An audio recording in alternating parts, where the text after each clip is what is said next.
Hey everyone, welcome back to Move Me to Pittsburgh, the show where we break down Pittsburgh real estate, local stories, and the conversations shaping life around the city. We're your hosts, David and Cassie. Whether you're tuning in for market insight, neighborhood talk, or just a fresh take on what's happening around Pittsburgh, we're glad you're here. Each week, we dive into trends we're seeing, the headlines catching our attention, and the things buyers and sellers and locals are talking about. So settle in. We've got another great episode lined up. Let's get into it. Oh, sweet, Cassie. What do you got going on? I went to Phipps last night. Got to enjoy the holiday magic they have set up in there, all the lights and the flowers. That's cool. What time did you end up going? It was about like between 7:30 and 8 o'clock, so it was Oh, okay. nice. So sun was down. You got the night Yeah, version. Uh, yeah. I wanted to see all the lights, tons of that's lights. cool. That was We must cool. have been following somebody that works there because she was telling somebody about how it takes them sometimes like 6 months to set up all the lights and get everything ready for setting up the holiday version of their exhibits. Wow. So I was there on Saturday with the family. What was the inside of the what is it, a greenhouse? What do they call it? Like the botanical gardens. Yeah, it was inside the big dome. Was that lit up or was it just that outdoor section? They had like like a lot of Christmas trees and everything, like lights set up, different like holiday displays. So yeah, there was a lot of lights throughout. Yeah. Oh, that's cool. Definitely worth Get some going at night. photos? I did. I got some photos and some short little videos. If you check out my Instagram page, you'll see a quick little reel of some of the videos we took last night. I was just gonna say, did you get a reel? I sure did. Oh, good. That's cool. Did you do anything Yeah. over the weekend? We went to the Lawrenceville Cookie Tour. That was a lot of fun. We got maybe about halfway down Butler Street before the snow started pounding down. So we ended up having to leave a little early, but it was a lot of fun, a lot of really good cookies. Got to see a couple cute little shops, and some of the bars were all decorated for Christmas. And it was a really good time. How about you? What was the best one?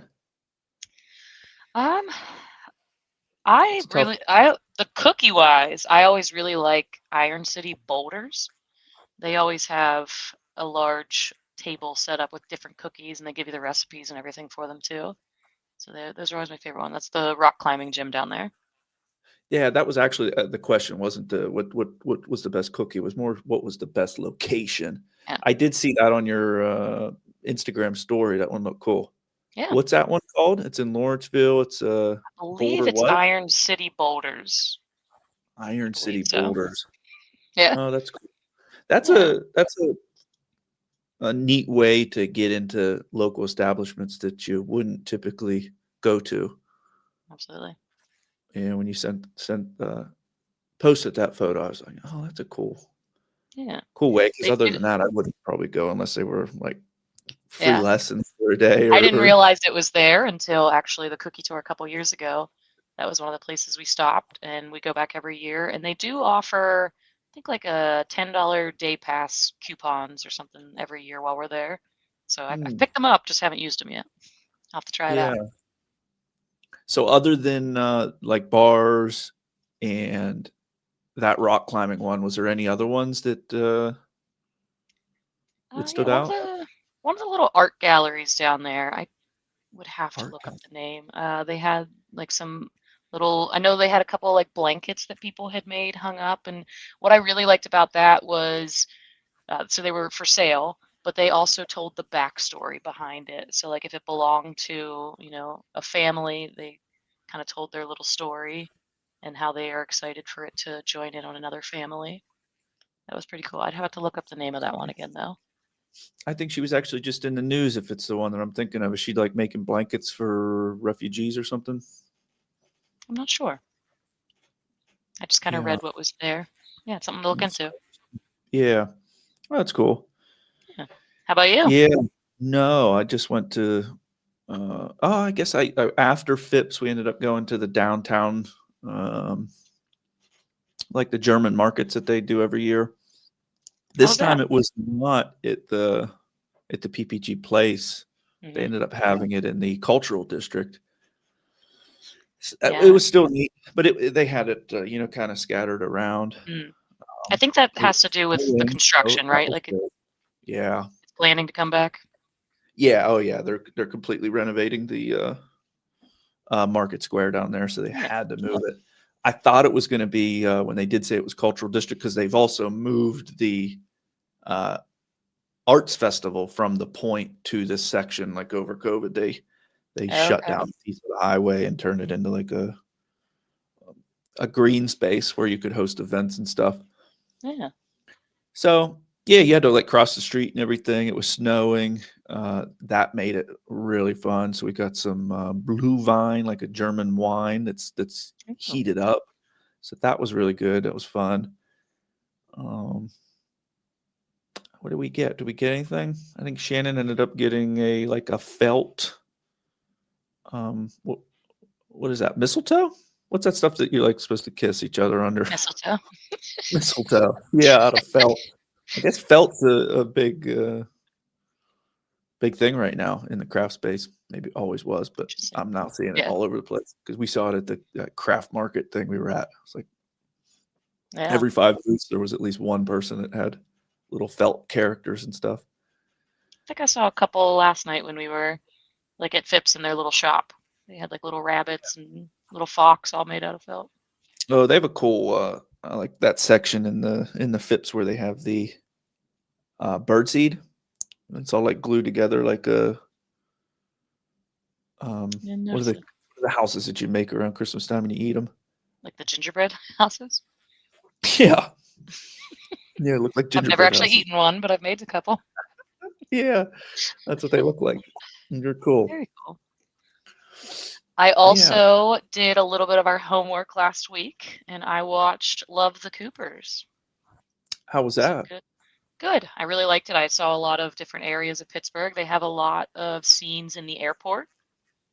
A couple, trying to think where I saw like a couple neighborhoods that I recognized, and it was cool. I really liked the movie. It was a good one.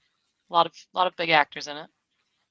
So if you haven't checked it out yet, check it out. It's a cute one. Yeah, I gotta put it on the schedule to watch it. Right now, we're watching on Wednesdays, there's a TV show on Angel Network that's, um, what's it called? Homestead. So that's about the only TV time I'm getting during the week. But I do gotta sit down and watch one of them Absolutely. movies. What was the other one? Meet the Coop, was it?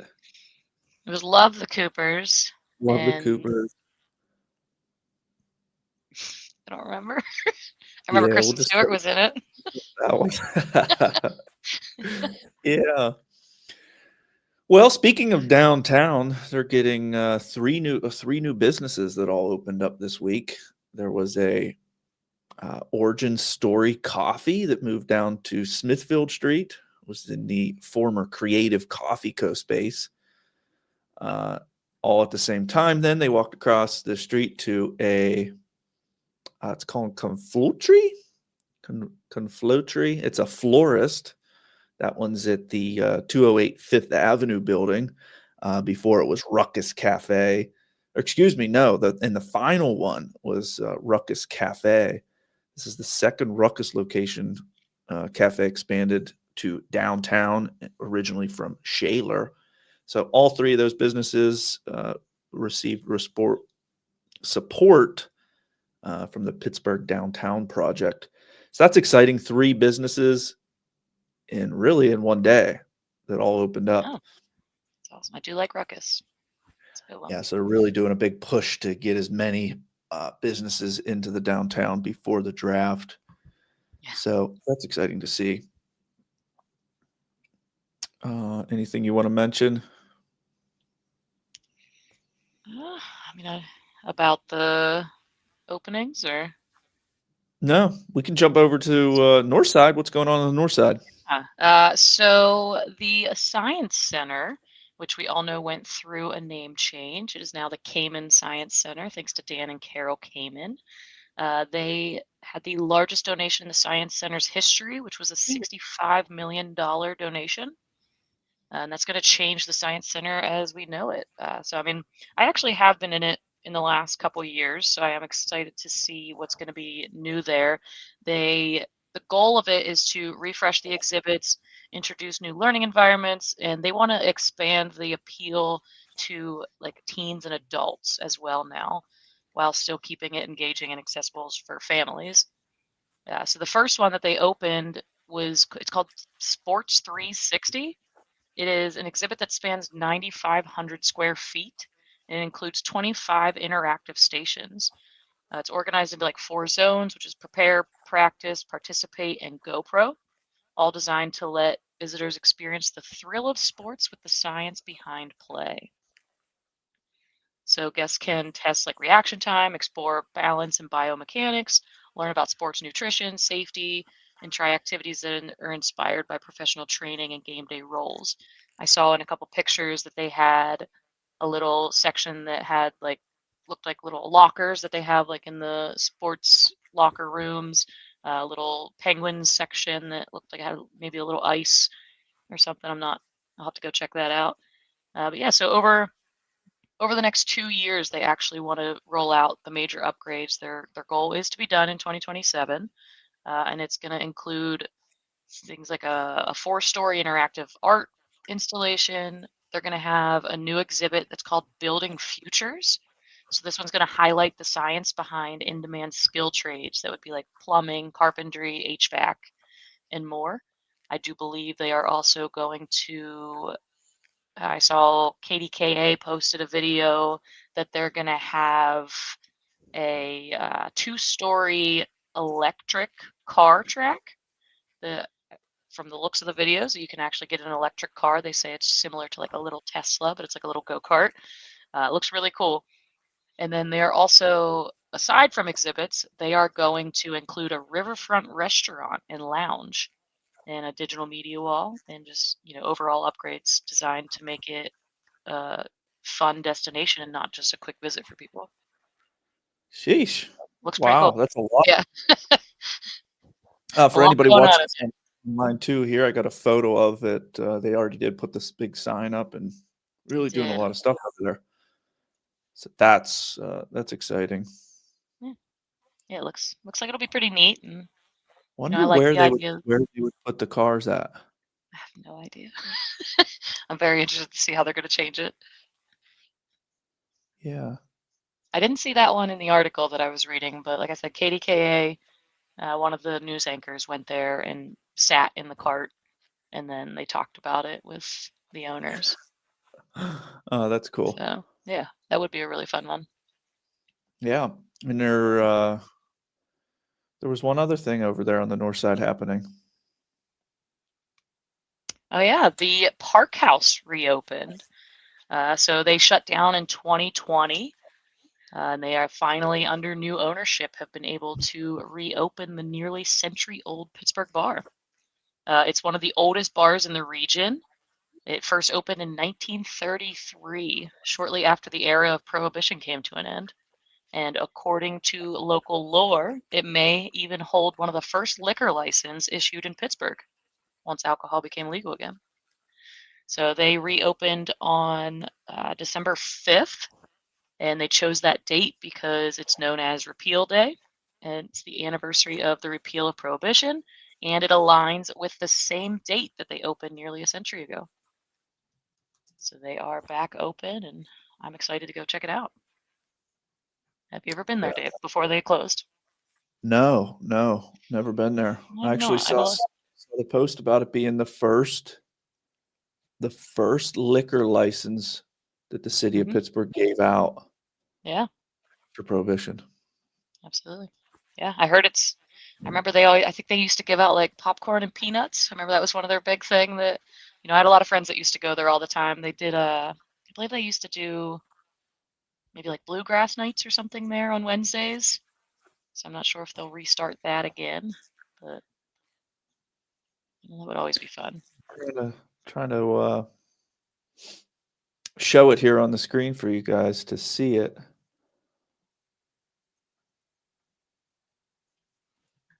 So there's the old park house and some photos. Still got all the original. Wonder if I was here for a bluegrass night one time. They did do This is bluegrass. this is if you leave Allegheny, what is that, Allegheny General over there? Yes. And you walk way across the park, and it's on that street, right? Yeah. Yep. What is Walking that? towards the city. Towards the city. That's right. So on the Mhm. corner? I don't remember if it's like the corner one or the next one in, but it is right there at the corner. Okay. Okay. I was actually here. So on Wednesdays they have I don't know if it's like a traditional bluegrass at the Elks Lodge, which Yeah, is right I've been to there that on a the few main times. side. Yeah. And it's very traditional. I mean, they pick the banjos very slow. It's Yeah. not what what I thought it was. Yeah. And then You want they the ended up upbeat having bluegrass? they had yeah, they had the more hipster bluegrass at the park house one time, and we ended up over there. Yeah. Yeah. I love a Okay, so that's good cool. I bluegrass wasn't night. Yeah, nice. Yeah. I did see in a couple posts that people were saying that they should, film an episode of The Pit. The Pit there. Yeah. Did you watch the first season of that? I did, I liked it. It was Yeah. good. I liked it a lot. Yeah, I got into it, and then I started to get a little bit, kinda was the same thing, Yeah. so I I think kinda stopped this it, and they came out with season a new season. two. I don't remember when season two coming out, but I know it's. I think it's supposed to take place on like July 4th weekend. Yeah? So it's gonna be another crazy, a lot going on. But yeah, it was Yeah. cool to see the city, and they. I know used to. I think they would pop down on the park benches along the fountain out there and have like an after work drink together, and yeah, Yeah. love seeing the city. Yeah, apparently the ratings are really, really good. That's Yeah, a very popular, um, series. So that's that's really cool. exciting, obviously being filmed here in Pittsburgh. Definitely.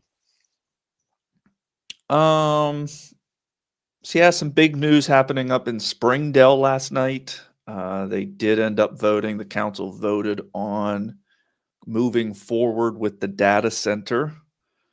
A lot of people up in arms over this whole thing. There were roughly 75 people in attendance, and uh, 5 yeses, 2 nays, and 75 people in the crowd all opposed the data center. So every single yes said that they did it because they were worried that the town would get sued. And they basically got fear-mongered into voting yes on it. So that's kind of sad. Yeah. They say that a bunch of jobs will come to Springdale over the whole ordeal, and there's all kind of people saying that once it's built, there's going to be less than a dozen people employed at the facility. So, not really bringing a ton of jobs. So that's going to also have a lot of uncertainty if you live around it. Apparently, it's equal to 140,000 homes drawing electricity from the grid all at Oh, once. wow. So that's obviously going to probably increase the electric costs of everybody around that particular facility. So just some unfortunate stuff. I don't know if it's really going to bring a bunch of prosperity to the area or if they've hashed that out yet. They say that the land is going to bring in about $70,000 in taxes every year. Oh, I mean, that doesn't sound like a very good trade-off to me. yeah. Um, but we'll see. Obviously, a lot of the nonprofits in the city, like Highmark and uh, UPMC, they sponsor a lot of games. They're the reason that a lot of the um, free things are going on with the library. I think it's the Rad Pass. There's a Yeah. museum out in Westmoreland, some art museum. I mean, all of that stuff is free, but it's not really free. It's those nonprofits are the ones that that are paying it. So maybe they should step up and buy some new snow plows, or Yeah, some stuff in the city, because when you drive through there, there's no real big things that are drawing people to that specific area. People were right. drawn there because you're still close to the city. You can get down downtown within 20 minutes, and you can go up there and still have your peace and quiet. That's what was really attracting people to that specific area. But we'll see how that plays out. Yeah. I did hear that we have a shortage of snowplows this year. That it was Yep. we had of course, our heavy snow on Saturday, and actually did not leave the house Sunday, so I did not experience what it was like out there, but I heard it was a little rough in some areas. Yeah. Yeah. I'm in Penn Hills. I'll tell you, the snowplows over here do a fantastic job. Yeah. I'm in The roads Westview, and they also were do. completely, yeah, Yeah. we're completely clear. I guess we did drive downtown a little bit. I be honest with you, I didn't think it was all that bad, but I wasn't driving. I was driving almost all main roads. Mhm. But yeah, they said one third, only one third of the fleet was actually out working. Yeah. We So noticed a couple of the side streets in Oakland last night that didn't look like they've been touched much, but I mean, yeah, all the main roads were, so it wasn't too bad. We were able to still get around Oakland easily. It's just, parking on the side streets, just where we noticed a difference. yeah, that leads us over to another vacant Pittsburgh Rite Aid store finds new life. This is the former Rite Aid in Oakmont. This would be Hmm. across the train tracks from the lot, is where this Rite Aid was located. And it is now going to be can you guess it? I don't know. The only ones I know that have changed became a Giant Eagle pharmacy. Hmm. Yeah, this one's going to be a Dollar General. So Okay. Dollar General in this spot. It's a little I'll more tell you what, exciting. they took the Dollar General on Frankstown Road in Penn Hills. It was just a regular Dollar General, and something happened with the roof. I don't know if it started to leak, but we had a bunch of rain, and the roof ended up, I guess, leaking, and groceries and everything were Oh, wow. destroyed. So they ended up coming in and turning it into a Dollar General cafe. Dollar General something. I can't think of it. Anyway, it's got all kind of fresh produce in it. It's No. actually really nice because right now, Oakmont, they don't have a grocery store. You have to go over to Harmer to the Target. Hmm. I saw a Dollar General. I think it's going up like 22 or whatever, going towards Altoona. They have one of those Dollar General like markets. Yeah, Yeah, I think it's like DG Market something. Yeah, I yeah, don't remember yeah, what they yeah, call them, yeah. but yeah, it looks pretty cool. Hmm. Yeah, I know Yeah. the one in Mount Washington, I believe, turned into the Giant Eagle Pharmacy. And I think they also have Where like was the more one that than goes just to like the Rite Aid on Mount pharmacy. Washington? It is going up the hill towards Coughlin's. I guess coming from what's the main street there? Oh, it was to the Virginia? right. Yeah. That was a Rite Aid, huh? Yeah. And then yeah, I read on I thought that was a bank.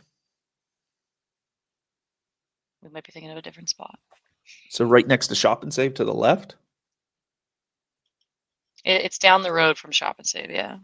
Oh, it's at the At the bottom bottom of of the the hill, hill. across from Yeah, the laundromat. or the laundromat. Yeah. Yeah. Okay.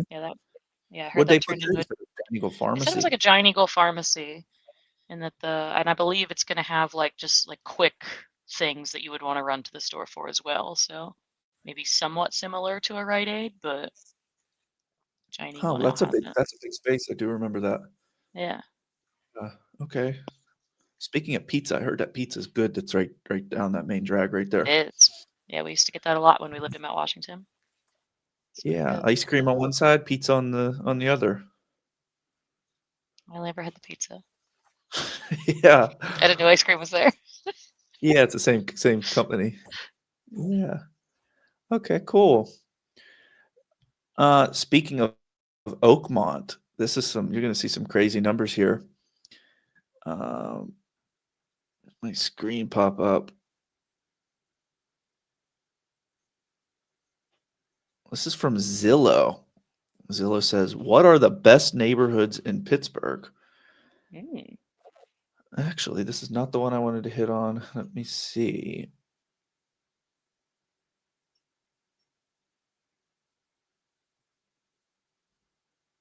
Oh, I must not have teed it up. Oh, bummer. So Yeah, I did anyway, see a little of that. Oakmont Oakmont is up 40 something percent from last year. It's one of Oh, the highest increases in the country. It was like top 1,000 out of mm, 10,000 zip codes. wow. Yeah. So I wanted to kind of pull that in and reference it to you can still get into Oakmont for high threes, low fours in some areas. The reason there was such a big jump and everybody on that 1,000 zip code list was all above 500,000. Wow. Um, so to have a 40 something percent increase, that means the houses were high sevens, right? I think is the math on that. The reason though that's looks so high, they took a combination of 13 properties in it. I don't have the data, so I'm going off the top of my head here. Um, there's the water at the lot, not the lot, it's the water's edge, something edge in Oakmont, where it's all new construction. So if you drive through there, it feels like you're at the beach. And then to the right, they built high end condos with the pool and overlooking uh, the river there, and they're Yeah. all 700 plus. So with the lack of sales generally, because most people that are moving in there, they're not selling. There's Mhm. not that many in 15239. There's not very many people that are sell. Uh, so with that all taken into consideration, they're pulling those big sales, and that's why it looks super high. So somebody wants to live in that neighborhood, you can Yeah. get in there for high threes, low fours. Yeah. So what are the best neighborhoods in Pittsburgh? This was an article from Zillow. They're talking, of course, about our affordability here. The typical rent right now is $1,467 a month, with the median home list price of $269,500 as of October this year. Uh, and then it says, even at that appealing price point, some neighborhoods in Pittsburgh present more value than others. And then they go into places that they consider. Number one, I'll just name a couple here real quick. We got Bloomfield, Brookline, Mount Washington. They're saying for lifestyle and community, Lawrenceville, Strip District. For luxury high end living, we got Shadyside, Yeah. Squirrel Hill, Point Breeze. For schools and higher education, we have Mount Lebanon, Oakland.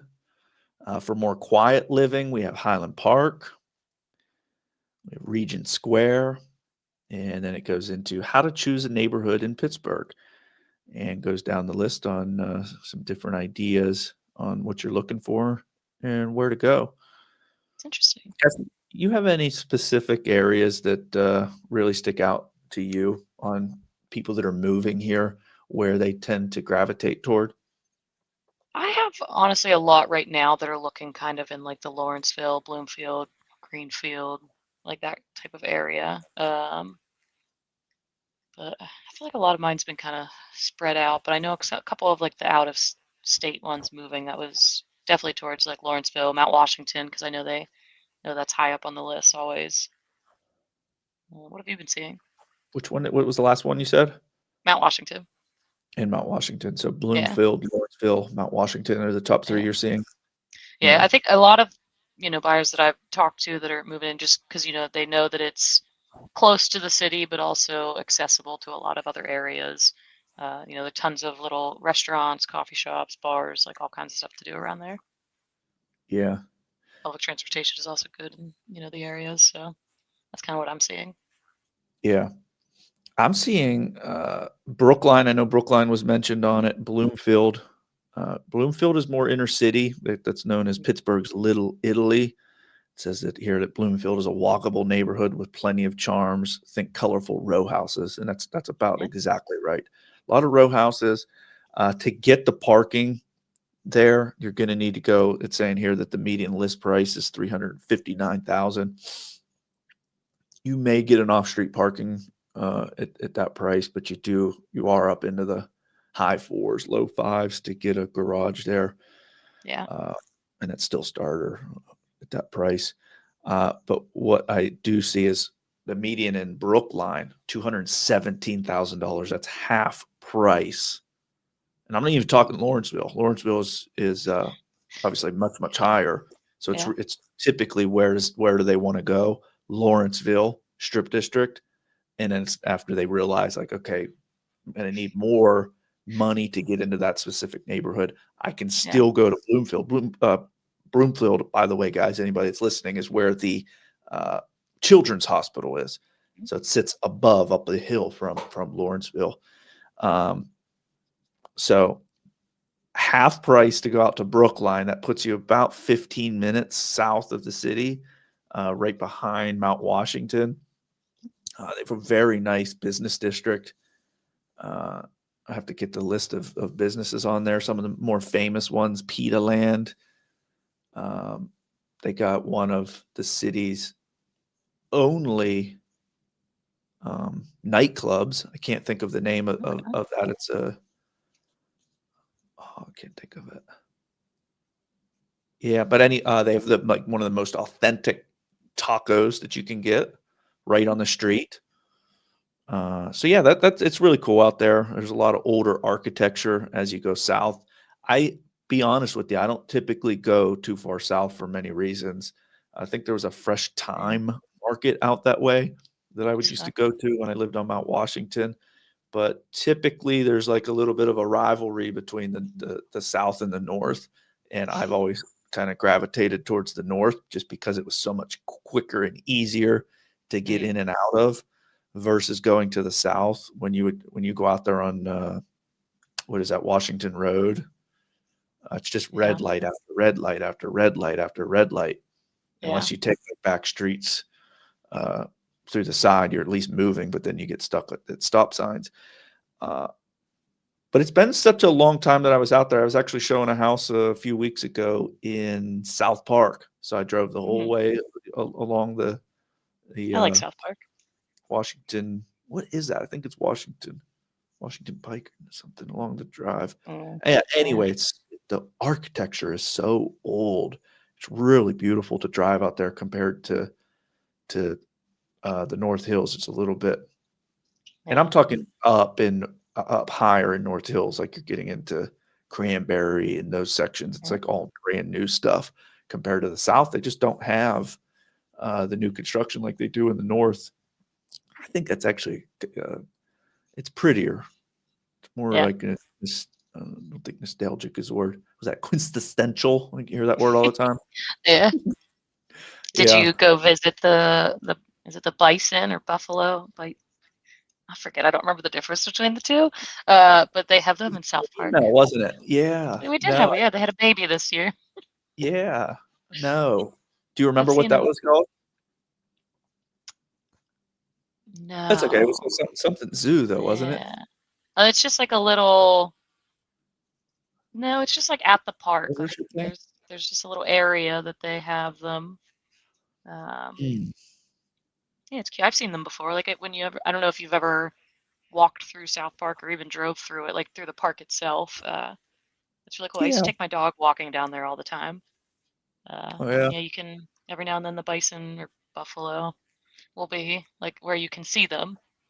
They also have Yeah. horses down there, so I've seen the a lot to horses. see down there. Yeah, Yeah. we You know where played I never see softball the down horses there. is at the what's the mansion that's in the North Hills? The public one. It's owned by Allegheny County. They whoever did own it ended up donating it to Allegheny County. Is it Heartwood Acre? Heartwood No. Is Acres. that Yeah, up there? that's Yeah. it. Yeah. Where they have the horse stables down there. I've never seen horses there. I don't think I've ever actually gone around it. I should. Oh my goodness, that's a place you It's got to go probably not walk. very far from me. Yeah. Oh, I'll add that to my It's list of nice things to do. places to walk the dog. Yeah.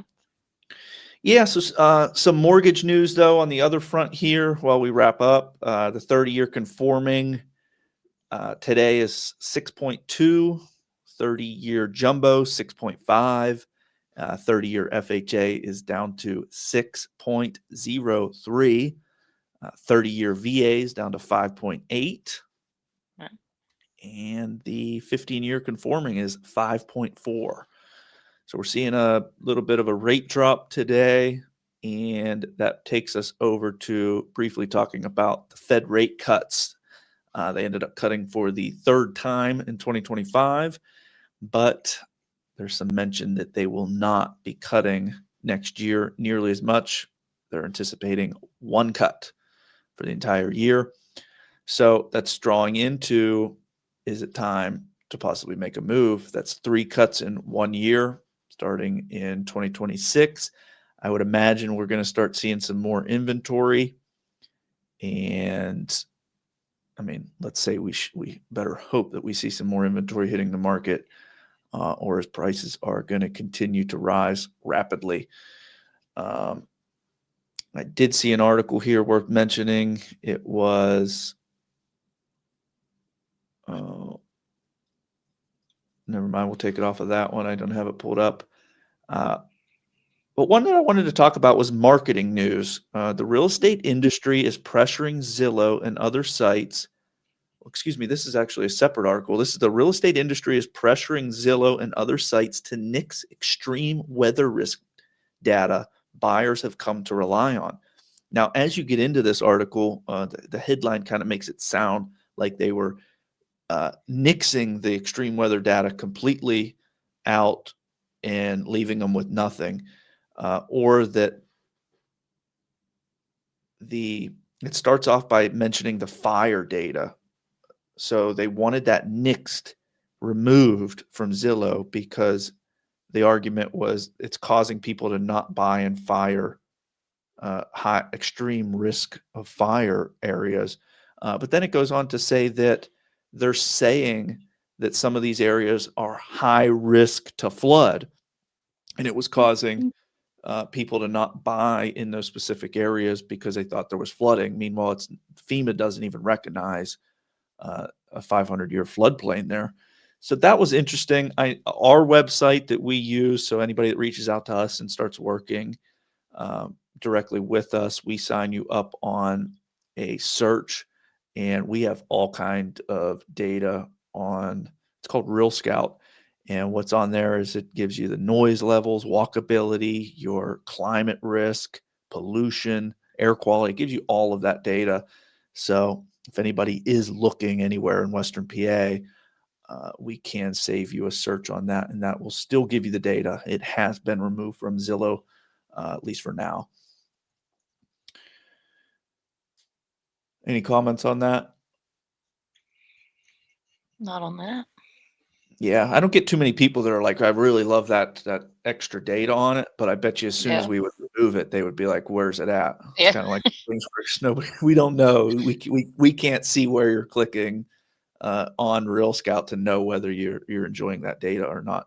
I know one that I like is walkability. I want to see how many establishments and businesses are around a property that you're looking at. And that, of course, isn't just something that I care about because I specifically want to walk on it, but I want to buy property that is located next to that, next to local businesses, parks, and things like that. Because guess what? They are going to appreciate the most. And when I'm talking to somebody that's from out of state looking to invest here, I need to know that information. So it's nice to have it at my fingertips that I can share with a client. Final one here is Google coming for Zillow? What is the latest test? could signal for 2026. Now, I believe in previous episodes, we talked a little bit on how Zillow works. Obviously, if the product is free, then the consumer is the product. And you got to wonder why there's no ads on that platform, because the real estate agents and the mortgage loan officers are the ones that pay. So when you go onto those websites as a consumer, as a buyer, and start looking at houses, when you request information, uh, let's say you want to tour a property, you do not go to the listing agent. You go to an agent that is spending money in that specific zip code, and they get your information, right? So that is how they make money. Well, what Google is doing is they used to have what's called the Google local service ads. So if you would search uh, uh, listings in on Mount Washington, right? They would show you the top rated agents in that area, right? Well, then they started coming out with this local service ads. So it no longer gives you the best option or best agent. They have an algorithm where if you spend the most money, they'll put you in that top three. So those were now paid advertisements to go to the top of the list. Okay. So now what Zillow's doing is they're taking, or excuse me, what Google is doing is when you search for a listing, you know how if you would type in like bathrobe, it's going to show you a bunch of listings like, and then try to end up sending you to Amazon or something. So they're now doing that with real estate. So they'll actually show a property in the top that you can scroll through. So that'll be interesting to see. Obviously, Google is the number one search engine, and Zillow is, how do they get so much traffic? Well, because when you type in homes for sale in 15211, again, they're paying to come up in that top three slots. So it becomes very hard for an agent to advertise in those very broad phrases. So if you would type in like Mount Washington, you're competing against like realtor.com, Zillow, Redfin, right? So you have to get very specific and type in like homes under 300,000 in Mount Washington. So just adding that small phrase to the listing makes it more hyper local.